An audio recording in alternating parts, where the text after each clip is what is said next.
ప్రార్థన చేశారంటే నేను నిజంగా అది మాటల్లో చెప్పలేను. ఆ ఒక్క విషయము. దేవుడే మిమ్మల్ని దీవించాలి.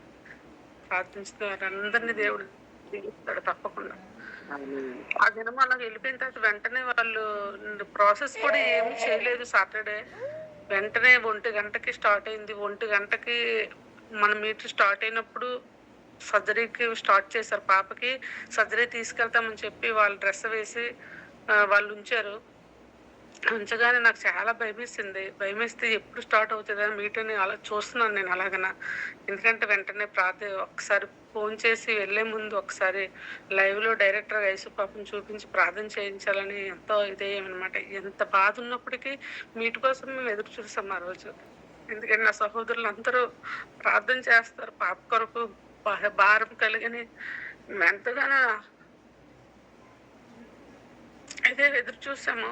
చూడగానే అప్పుడు మీటు అప్పుడే పెట్టారు. పెట్టగానే పాస్టరమ్మ గారు పాపని లోపల తీసుకెళ్తున్నారు. ఒకసారి మీరు ప్రేయర్ చేయండి అని చెప్పేసి అమ్మగారికి నేను చెప్పాను.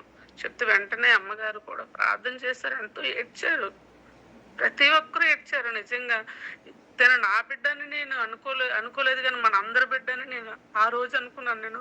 ఎందుకంటే ప్రతి ఒక్కరు యేసు పాప కోసం ఎంత వేదంతో ప్రార్థన చేస్తున్నారంటే ఎంతగా ప్రేమిస్తున్నారు పాపని అని చెప్పేసి నేను చాలా చాలా ఆనందపడ్డాను.